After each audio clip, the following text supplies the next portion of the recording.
Astrology is a way of being in the world. It's a way of seeing the world mythically.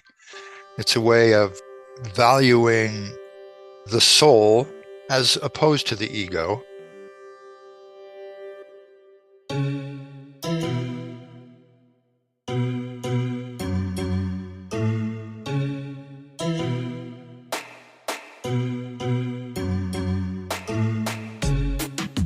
Hello, beloved listeners. This is Adrienne, writer of stories and songs, witch, emergent strategist, and pleasure activist, living in the land of the Shikori, Skarura, Tuscarora, Eno, and Lumbee peoples, among others. This is How to Survive the End of the World, our podcast about learning from apocalypse with grace, rigor, and curiosity. When I say our, of course, I'm including my co-host and sister, Autumn, who's currently on sabbatical. In her absence, I'm going full witch and just having conversations with some of my favorite witches and teachers from my whole life.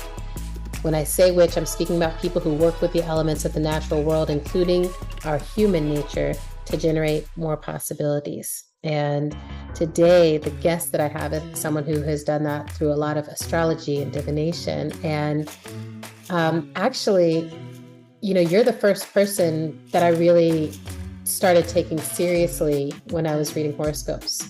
So I've got Rob Brezsny here, who the way I was introduced to you, and it's so sweet because while we're having this conversation, I'm gathered together with a group of women that I went to college with. And I was at college in New York City, and every week I would get the Village Voice magazine and I would turn to the back and I would be like, I need to read my free will astrology because Rob Brezsny is going to tell me what I need to do with my life and get myself together and be savvy and funny and all the things, right?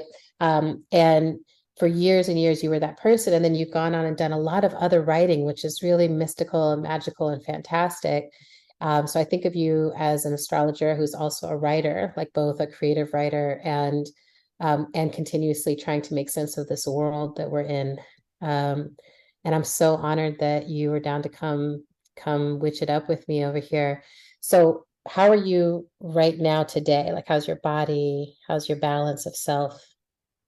I feel like I'm near tears right now. Yeah. So I might cry. I feel like I'm going to cry now Yeah.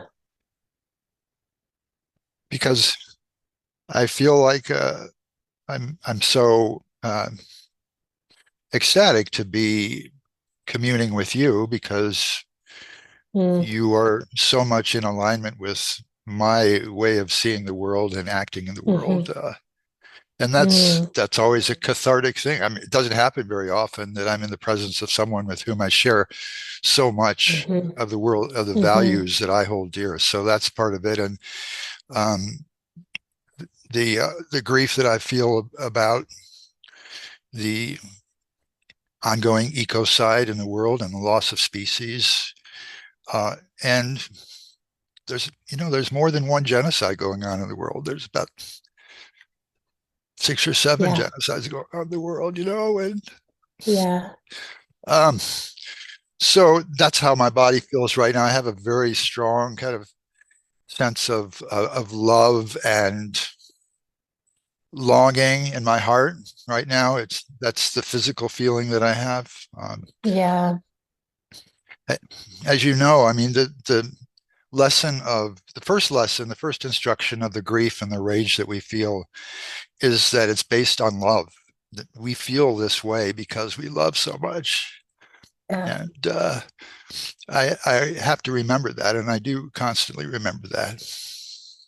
I'm here with you. And um, yeah, it's been really difficult to do anything. I keep saying, like, I'm like, I want to either watch people who are trying to stop violence, or I want to hear from people who are trying to stop violence, or I want to be, you know, putting my body, putting my reputation. I'm like, what can I throw in the way of this harm? And this, I'm grateful to be here with my sisters because they remind me of joy. They remind me like to laugh, and we hold each other tight. But I can feel the of the moment at all times, the duality Yeah. of the moment of like, especially this, it's been so difficult to move through this period where there's such a polarization. Yeah. Whenever this polarization gets so sharp, and we know that we walk in a polarized world, and a world that really does believe that binaries are the only, viable Right. shape. Yeah. And but then when it happens, when something like this happens, where you know you try, for me, I'm just like, I've always been someone who really orients towards pacifism. I really orient towards peace. Right. I see the possibility of it. In nature, I'm like, there are cycles of violence, and death is a part of life, and all of that's there, but there's not this hunting, this this constant sense of unreasonable, irrational need to harm each other. And then to be trying to be a voice of intervention around that, and having people come back and be like, you're speaking hate. What you're saying is hateful. That has been a real, Yeah. just heartbreaking. It's been so heartbreaking to me. And because, not because I'm like, oh, it doesn't, there's been times in my life where people would come and throw a critique at me, and I would be like, let me rethink my stance. In this moment, it makes me like, I don't know how to expand my heart even wider than I'm like, I have it fully just stretched to the max to try to hold this moment, and try to hold dignity in this moment, and not just be screaming at people, and not be making any assumptions or casting any Yes. aspersions. Yep. But as someone who's like, I live in the most violent country in the world, and I can't seem to stop the wound from spilling out onto the world. So yeah, it's an intense time to be thinking and feeling. Well, you just articulated beautifully what I think one of the primary perspectives of my witchery, which is to abide in the paradox and feel That's right. all the feelings, all the contradictory Yeah, feelings, not assume that I need to express my opinion or that I need to correct people or educate that's people, right. but dwell in the Yeah, midst of this paradox, which is really part of the glory of life. I think it's part of yeah, why it's such a privilege to be in these bodies and in this life, is to approach the ability to master this dwelling in the paradox. balancing. Yeah. Well, and I do think I have one of my teachers and friends, Alta Star. One of the things she taught me early on, or at least I don't know if she taught me or she asked me to find within myself. She's like, everything is all right. What if everything is all right as it is? And it disrupted my system, right? Because I'm like, but look at all the things that are not right. And she was like, and that's also true. There are Right. injustices, all these things are happening. And then there's also, what if this is the unfolding of it all? This is how it all plays out. And it makes me always also try to find the balance in each moment, right? That I'm like, even when the most horrific things are happening, what are the portals that are opening? I've been particularly talking with a lot of Palestinian leaders in this time who are like, this is the most people in the world who have ever marched for us. Jewish people are marching for us all around the world, allies, Black people, African people, folks in London, folks everywhere around the world, especially communities who have been through apartheid before, to be in the deep South. Yesterday, a massive action happened in North Carolina that was Jewish people blocking a highway. And there's something healing that is Yeah. unfolding inside of this moment, even as it is the most, I mean, for me in my lifetime, it is the most egregious thing that I've had to witness in this way. I Mm-hmm. feel like generally empire does its work, off screen, or you hear about it later. But now we're so connected. And so I think part of the witchy work in this, I keep trying to, inside myself and inside the collective and inside my relationship to spirit, right? I keep finding like, how am I finding a song? How am I finding a path, or how am I creating more balance within myself? Like, how can I give up? What can I give up, as part of this structure of power?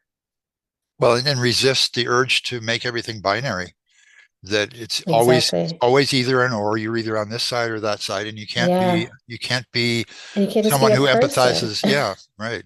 with all the things. Because that's the other thing. People are like, well, where's your empathy? I'm like, I empathize across the entire spectrum, but there's also choices to make inside the spectrum. And the choice, I'm like, I can't speak to anyone else's choices, actually. Like, what I can do is raise my voice for life. I always feel like the witchiest work is life towards life, trying to find the That's ways right. that life moves towards life.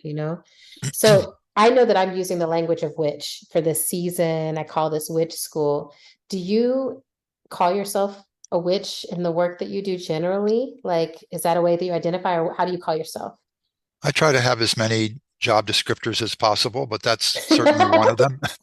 Awesome. I I love that. I aspire to make my identity multicultural and diverse, and Yeah. to not get Yeah. stuck in one role. So I'm a witch, and I like to call myself Daddy Witch sometimes because I feel like Daddy witch. I'm a nurturing Yeah. masculine witch who embraces feminism to the ultimate degree, and provides nurturing and inspiration Mm, for people. So aren't a whole lot of daddy witches around, but I'm one of them. And I'm a Kabbalist. Uh, yeah. I like to say that I'm an earth adoration specialist. Yes. I'm about adoring the earth and adoring this life and adoring this body and adoring our stories. And I've been recently been having some arguments with Mm, um, people who want nothing but transcendence, who mm. denounce this body. We got to get out of this body is not you. We need to renounce our stories. Ah. The idea is to human life is all about agony, and I don't go No, there. I'm all no. about celebrating the privilege of being in this miraculous, mysterious mode that we're in. And to me, Yeah. that's part of my witchery. Really, is the adoration of the earth, and the celebration of these bodies and the pleasure. I like to call myself a lobbyist for the other real world, which is we might call dream time, or Yes. that that realm that's parallel and that interpenetrates our realm, because I think that's Yes. one of the great tragedies of our era is how few people in Western culture have any regular consort with the other real world. They don't remember their dreams, which would be the first way to Yeah. do it. And that's, to me, is part of why we're in such a mess, really, because when we dwell in the other real world and draw the treasure and from the other real world, we're doing soul work, and we are better able to tune into the intelligences of all the other life forms, um, because we're kind of overwhelmed by materialism.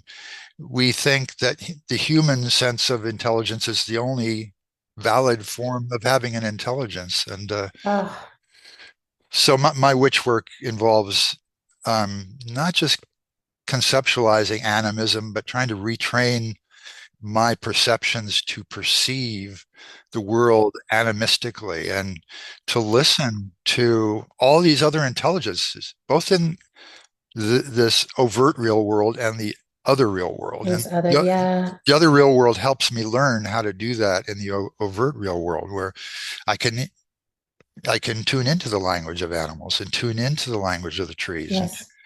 and I regard that as an essential part of my witchery, of my spiritual path. That makes sense to me.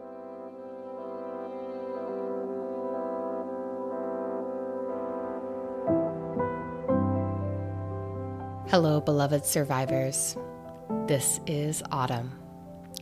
I'm emerging briefly from the new home I made for myself in the forest among the gnomes and the fae and magical creatures of all kind to remind you that if you listen to this show regularly, you might consider making a gift to support our work in 2024. And I'll tell you a little bit about why. Adrienne and I and our producer, Zach, have always felt strongly that we can best protect the content of our show by being listener-supported rather than ad-sponsored. Being financially supported by the people who are most directly impacted by our show means that we can fearlessly move towards the most difficult topics, the most challenging conversations, and the most courageous edges of the time we are living through. From our apocalypse survival episode on the right to arm and defend ourselves, which aired in the midst of the 2020 uprising, to our 2023 ceasefire episode on the genocide being perpetrated on the Palestinian people in Gaza, we have maintained our show as a place to hold out visionary possibility with our eyes trained on liberation for all oppressed peoples. That's because we aren't worried about being dropped or canceled. We know that the people who most need to hear us can and will hear us, and that's because of you. So we want to thank you, all of you, who support our show in all of the myriad ways that you do it. And we want to invite those of you who haven't yet to consider making a sustaining gift via Patreon. In exchange, you do get some sweet, cute merch, plus access to content that we record only for patrons. So you can go to patreon.com/endoftheworldshow to learn more. And if you're wondering if I'm coming back, I'm coming back.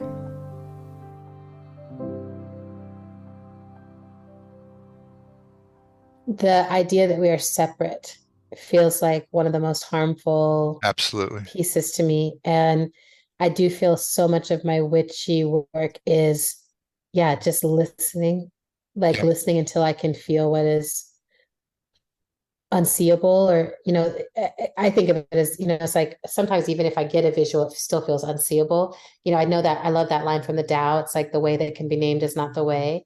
And I'm always like, oh yeah, we're talking about that ethereal space. But when did you know that you were drawn to this kind of work? I was interested in remembering and even recording my dreams as a child. And I think I wrote down my first dream in my school notebook on the bus on the way to school when I was 9 years old. And my grandfather, my Polish grandfather, and his lineage were all great dream workers and dream specialists. And I feel like he bequeathed some of that genetically to me, and he also conversed with me about dreams all the time. I mean, it was crazy. Nobody else was interested in dreams, but he did. So I felt like that was the beginning of my attunement to the fact that we are interpenetrating this other real world that needs attention and love and care. And I feel like my long ongoing dream work, which now I've been writing, I've probably written down 60,000 dreams in the course of my life, and I don't interpret them all, although sometimes I do, but just to have the familiarity of that space, of living there, of abiding there and hanging out with all the denizens there and learning the laws and the language of that realm has been one of the most important developments in my life. Beautiful.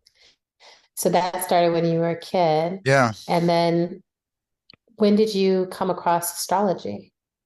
And how did that touch into the part of you that was in this balance between the dream world and here? And I was being raised as an intellectual, probably primed to go to an Ivy League college, and I respect that aspect of me. I enjoy having a vigorous analytical intelligence, and was trained well and learned to use language specifically. But I think that I would have dried up and dissipated without the discovery of music and astrology, which happened when I was a teen. And so I discovered singing and that way of expressing myself that was beyond the rational. And I discovered this mythic language, astrology, in which I wouldn't use the word archetype at that time, but that there were these higher purposes to our lives that were visible as our soul's code Yeah. in this map Yeah.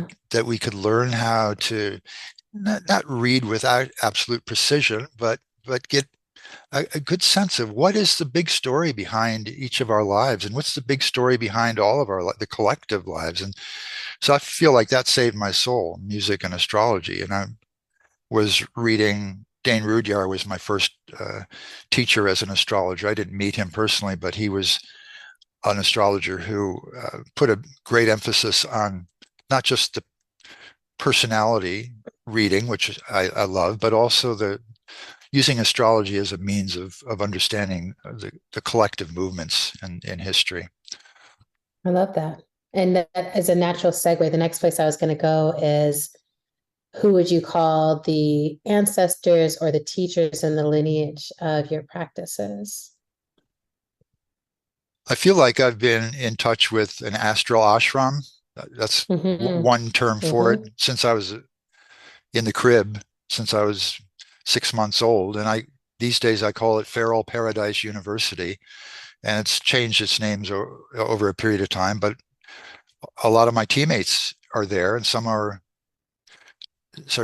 spirits, some are in the physical realm. Like I regard Amanda Yates Garcia as one of my teammates. Just and I don't know if she hangs out in the Feral Paradise University Astral Ashram. I've seen her there.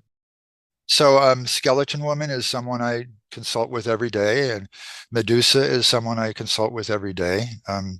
Harriet Tubman and Arthur Rimbaud and uh, some people whose names are not well known, but who have been Yeah. my teammates for a very long time in the spiritual realm, and I'm pretty much in conversation with them on a regular basis. And I wouldn't perform any magic, and I wouldn't uh, even formulate an intention without consulting with them. I feel like they have proven that they're for me, they're on my side, and they're on the side of life. They've proven that Yes. over a long period of time. Yeah. I love that. And I very much identify with that. I'm like the crew. Everybody's got Yeah, that crew. Whether you meet them or don't meet them, I think if you meet them and you acknowledge them and you relate to them, you actually can get so much further in this life.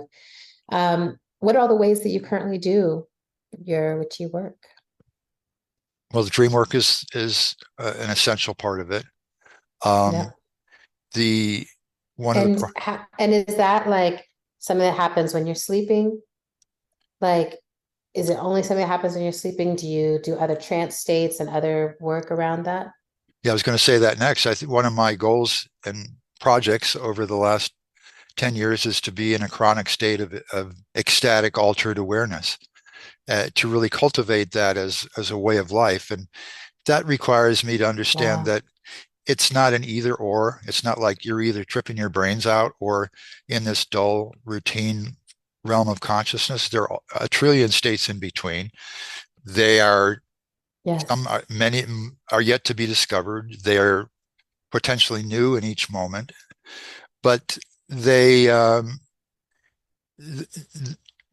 they are always possible. I think those chronic ecstatic altered states by instructing my Yeah. perception to listen, to be aware, to be changed by those lovers that are all around me, the wind and the trees and the people in my life, and to just Mm. the part of the witchy work is to say I want to be mildly tripping all the time. Uh, I don't Mhm. I don't Yes. microdose. I may at some point. I took acid when I was in my 20s, and I loved it, and it was great, and I think it was an important part of my spiritual development. But I haven't taken any drugs for Yes. many Yes. years, in part because one witchy magician taught me that there was some value in cultivating the ability to enter altered states Uh-huh. under one's Without, own power. And So I've That's made that right. a, yeah. So, and to me, to be in those altered states is essential for another one of my goals as witchy practice, which is to continually reliberate my imagination, to Ah, uh, just assume that I need some transgression of my own status quo on a regular yeah, basis. yeah, And the imagination is what helps us accomplish that. yes, And rebel against myself and my ideas and my assumptions on a regular basis. And furthermore, to embody that and illustrate that to other people in the hope that maybe they will be inspired to liberate their imagination. yeah, And I think that that's Diane de Prima, the poet, said that the war against the imagination is the ultimate war. All other wars are subsumed in it, and yeah. I think there's a lot to that. I agree. Fundamentalism doesn't like imagination. Not at all. Fundamentalism is afraid of the Not at all. imagination, the liberated imagination. And all the Absolutely. wars that happen because we can't imagine the lives of the others. And that's That's right. a key aspect of imagination, right? That's right. I love this. For me, I can see it in my mind that I'm like someone's imagination gets narrow and narrow and narrow until it really functions as a Yeah. blinders on their lives. That it's like there's only one thing, there's only one way that I can live, there's only one way I can be. And I'm like, it's never true. You have 360 degrees of possibility, and your imagination can go in even more dimensions than that. And yeah, I love that. I wonder, I know astrology was such a big part of your public facing life for such a long time. Do you feel like it's still like, is this something you're doing like every day as a part of your life now? Do you feel like you just put out this gorgeous book, Astrology is Real, that I love. It's really a Thank you. beautiful book I have it sitting just like next to me in my, like in my living room so I can have that and I can just turn to it. I love the way you write. Thank You you. really are, I mean, I've loved how you've written since I feel like my brain met your brain at such a young age. So I've been really like moved by how you write for such a long time. But I feel like reading that and pronoia and just that you write in a way that says this is someone who's trying to expand us beyond what a sentence even is, you know? Well, that's part of the Um, music in my life yeah, too. I think that the music really informs my uh-huh. writing, and the sound of words is important too. I love that. Okay, that's beautiful. And then, yeah, do you do astrology work still every day? How much does it shape your daily life? Well, astrology is a way of being in the world, and it's a way Mm-hmm. of seeing the world mythically. It's a way of valuing the soul as opposed to the ego. I don't have anything against the Mm-hmm. ego. I'm not about killing the ego. I love the ego. I want it to thrive, but astrology is about dialing into our soul's code and um, enriching our ability to imagine new possibilities. So in that sense, Mm-hmm. I'm astrology is so deeply a part of me that it really informs everything that I do. I don't necessarily uh, get obsessed with uh, analyzing everything that happens astrologically. For instance, I have never been fond of people who say that this world situation or that world situation is happening because of the aspects between Pluto and Saturn, for instance. I think that it's Uh-huh. really Uh-huh. difficult to generalize for the entire world from astrological aspects. Although I say Richard Tarnas, the Uh, astrologer, does that pretty well in his book Cosmos and Psyche. That's his specialty. uh-huh. Uh-huh. So I try not to Yes. get fixated on. I try to on astrological meanings. I want astrology to be a living, breathing, ongoing uh, way of seeing for me, not a not some dogma that narrows my imagination in the way that you describe. Yeah, I love that. Okay, that's good. Because I think that I also feel like I'm always looking for practices that are opening, Yeah. right? I'm like, this is a practice that should give you more possibility, create more possibility, not something that should narrow your sense of possibility or your sense of imagination. And like to me, the most opening are the ones that move us into collective ideation, collaborative Yep. ideation, like dreaming the world with others. So we live, the podcast is called How to Survive the End of the World. And we talk about apocalypse as a cycle that we know there's been a few rounds of the cycle. And we know, depending on where you are in society, you get to experience life in a more apocalyptic state, a sense of like constant revelation of what is and a constant state of um, what feel like endings or this condition has to end. And in an apocalyptic moment, I'm often wishing that people had more witchy skills for grounding themselves, for connecting. So the question I have for you is, what witchy skills do you wish everyone had and was practicing in this time? And before I say that, let me, I'm sure you know this, the Greek word apocalyptos, or the word that we call apocalypse, has the meaning of awakening and revelation as well as Yes, what has come to mean in our exactly. world. So how can Yeah. the apocalypse that we're living through, and we're in the midst of the apocalypse. It's not in the distance, it's here right now.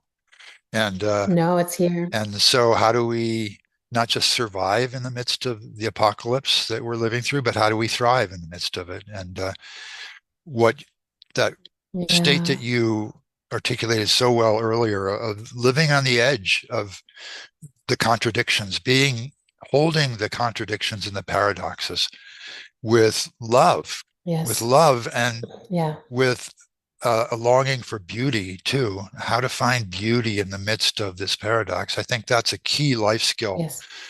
And that requires us to not rely on all the thoughts we have in our head that we've had before to analyze the world. We need to be skeptical about our own beliefs and our own thoughts. I Mm-hmm. think that's a key skill for Mm-hmm. living through the apocalypse. We need to I agree. continually re-question what is true and That's right. always assume that there's something about what we have thought before that's not true.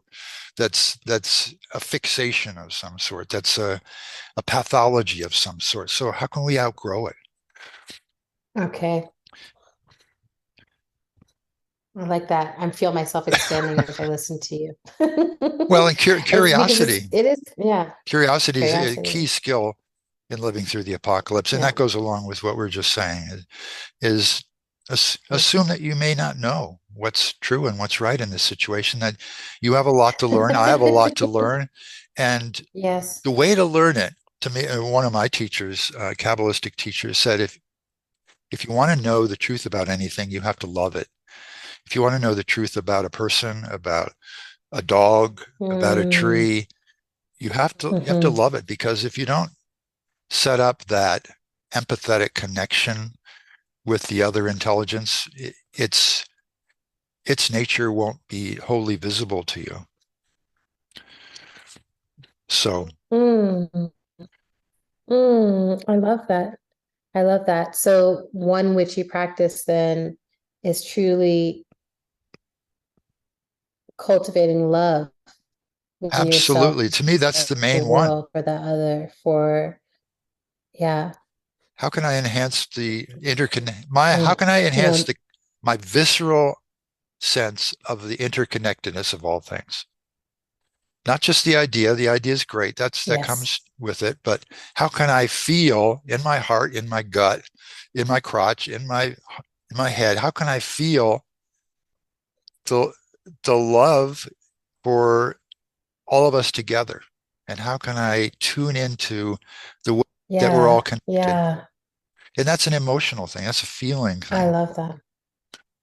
I love that. I really love that. And Yeah, we're so interconnected in this work. I really feel like that's the thing that I keep trying to awaken for people too, is I also think it helps us to prioritize in a way, like, oh, that love work. Like, I can tell when I am feeling despair and complete overwhelm that I'm outside of myself. It's like I'm trying to reach beyond the precipices of my love, or my what my Yeah, heart can do. And if I bring it back in and I'm like, you know, how do I love my whole family? And how can I make sure that within my family we can be loving with each other, even with different opinions, yeah, to even different opinions on things. And can we love each other to see things more clearly? And can we love each other there? Can I love my family? Can I love my community? Can I, I really am like, there's certain individuals, and I was just trying to tune in and be like, I don't have to love everybody at all times. Sometimes that's hard, but who can I love that's in front of me? Who can I love that's challenging me? How can I see the challenge that they're bringing me as rooted in something that is love within them? beautiful. I love that. Yeah. And it's a right here, right now Um, consciousness. it's very present. Rather Yeah. than being that overwhelmed, which I completely understand, bringing it down to what can I do right now to Yeah. cultivate my love for this situation, this person, this moment. Yeah. That's right. So the final like formal question I have for you is I'm in a big moment of healing. I can feel a massive shift within me. A lot of it is presenting as being around disordered eating, but really it's about satisfiability and enoughness, and really like just being able to feel what it is to trust the abundant world, right? That it has enough for me and that I am enough for the world. And it's been really big healing work. And I've still continued my witch work. Spells keep pouring through me, songs keep pouring through me. And I'm really feeling the skill that I have to offer what I'm offering while doing the work that I'm Uh-huh. doing. Um, it's growing a lot. I'm more conscious of it than I have been. And I was going to ask you, I've been asking all of the witches, like, how do you navigate doing the witch work you're doing while continuing your own healing? So that's such a primal question that really deserves to be revisited on a regular basis for all of us. Um, I feel I have the I have the assumption that the gifts that I have to offer the world and the work that I do on myself are intimately and intricately connected. Uh, Yeah. to do one is to do the other. They can't happen separately. And it's that Andrew Harvey's idea of sacred activism, which is it's not enough just to go out there and protest and march and do community work, although that's fantastic, but you also have to do the inner transformative work to ensure that you are an embodiment of the values that you would like to instill in the world. And Yes. so I'm always about that work. And the most I'd like to know more. Actually, I don't know if we have enough time. I'd like to know more about what you're going through. But for me, it's the longing that Mm. so much of my longing feels erotic, not Hmm. necessarily sometimes in a personal way, but and I sometimes it seems like just leave me alone, longing, just leave me alone. It's too much. I can't bear this much yearning. And on other occasions, it seems like, but this is what drives my creativity. This is what drives my longing Yeah, to serve other people and to be a force of inspiration in the world. So I don't want to repress the yearning. I don't want it to tell it to go away and leave me alone. that's right. So that's kind of right where I am at this moment. Yeah, It sounds like it has similarities to what you might be. absolutely. I've really, I think in my lifetime, I've done so much healing. I've felt so many things shift in my lifetime, and I feel so grateful for that. Like I've been really, the universe placed me in the right family Uh-huh. for where my soul is right now. Like I can really feel that. And I can feel inside of that healing the deeper wound that comes from displacement, right? That's like, oh, like I think all people are supposed to have a visceral relationship to the land. Yep. And being displaced in the way that I was and growing up moving all around, which means that I love the whole earth. And so I want to be plugged into the whole thing. You know, I feel most at ease and at comfort in the ocean when I'm just like, okay, now I'm in you. And I want to be in and of the world. And I love the erotic aspect of it because it is true that I never have a doubt that I'm loved by the earth and that Ah, the earth wants me and that the earth is grateful to hold whatever I bring to her. She wants to hear all of my stories. She wants to catch all of my tears. You know, she is such a constant and supportive partner for my life. But I feel like it's taken me most of my life to really drop into that. And then it's reshaping my work in the world because I feel like I'm trusting the impulses that come from below my neck, the impulses that come from my heart and my pelvic bowl and like my root system, you know, that are yeah. just like, you know, your life is about much more than you, but it always happens through the container that is you. And that's, you know, all Yep. you have to do is just feel which way are you supposed to go now. You know, I have people now who are like, yeah, I can feel a lot of people saying thank you, or, you know, I love how you're showing up in the world.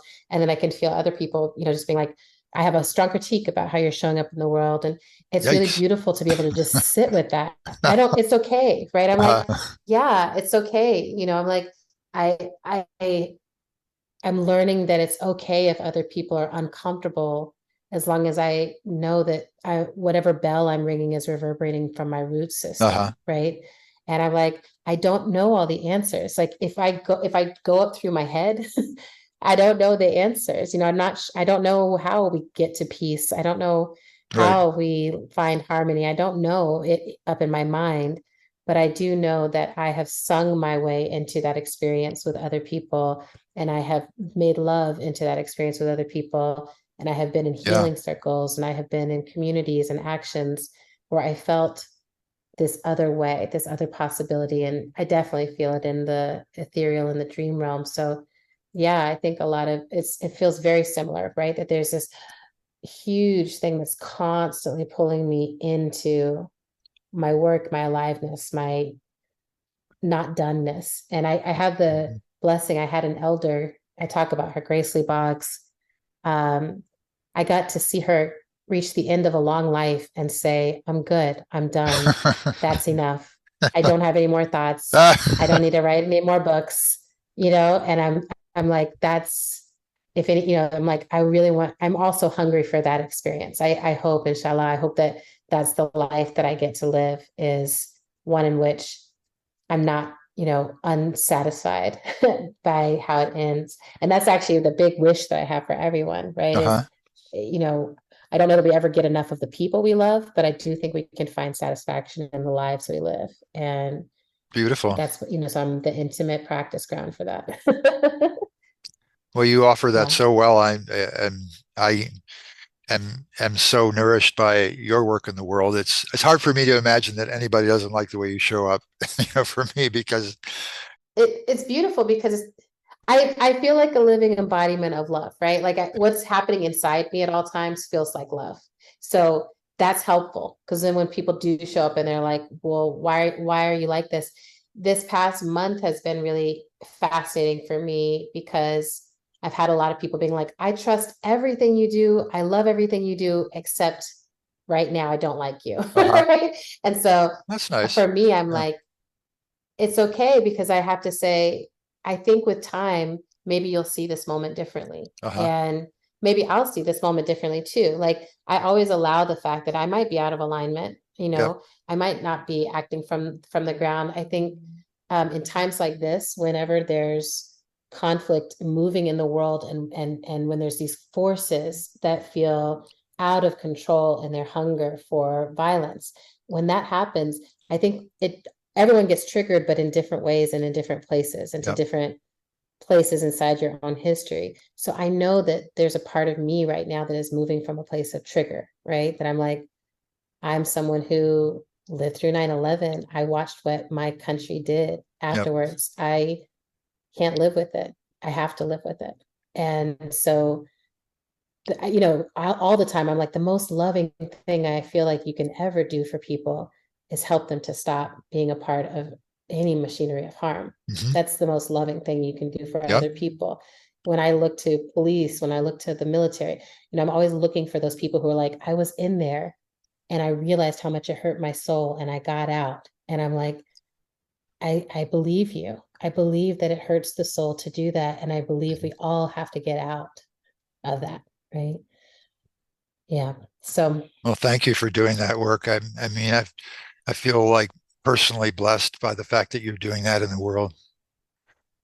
mm, well, I feel personally blessed by the fact that you are doing what you're doing in the world, that you're writing for us, that you're imagining, that you are so coherent in the realm of dreams. And I'm going to read one of my recent poems. I usually read from Fables and Spells. And because I'm on the road, I don't have it with me. So I thought I would read this other poem that feels current and feels like it's related to us. But before I do that, I wanted to ask you, and this might be like, you let me know what comes. But if you were speaking from that other realm for a moment, right? If you were like the wisdom that the other realm wants us to hear, the pattern of wisdom that the other realm wants us to hear, is there something that comes forth that's like, this is the essence, this is the thing You mean today, right now? right now, today, in this moment?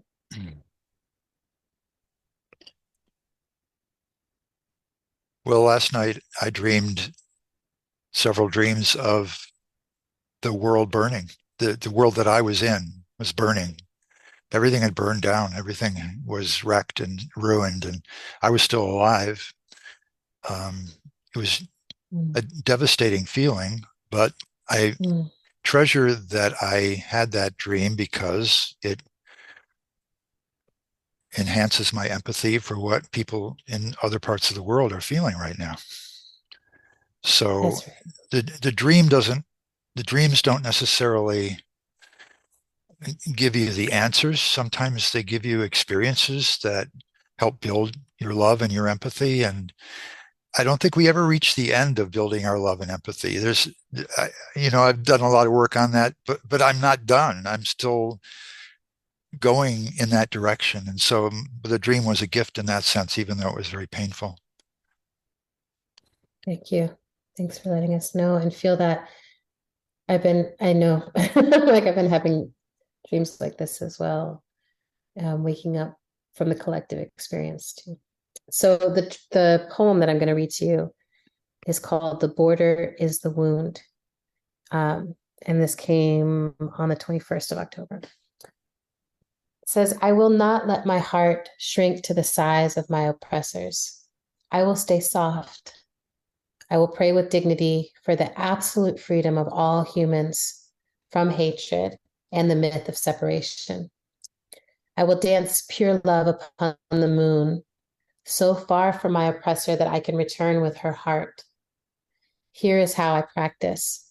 In war, I keep the dead unsegregated, dreaming together their spirits who know what flesh cannot.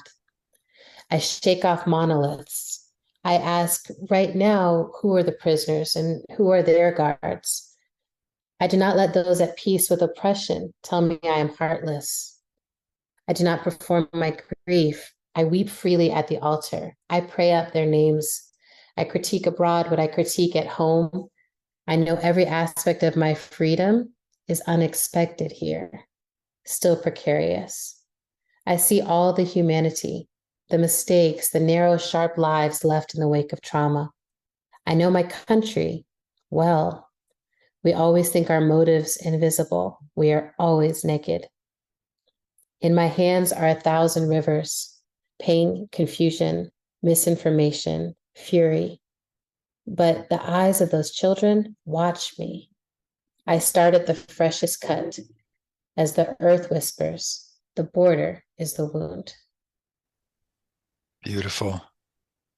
It just feels like a spell for me that you just uttered. It was a poem, but it was also a magic spell.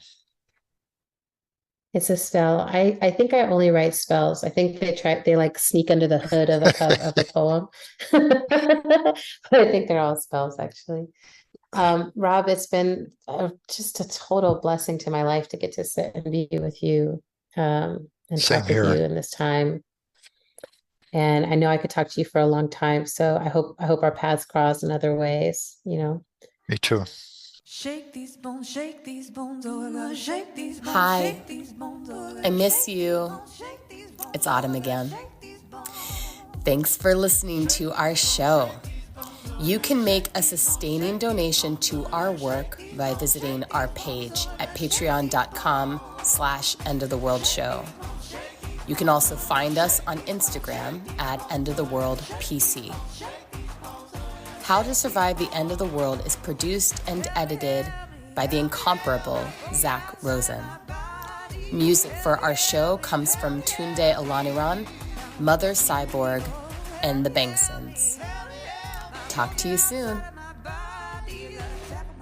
tackle myself to ground. You know I gotta shake these bones, shake these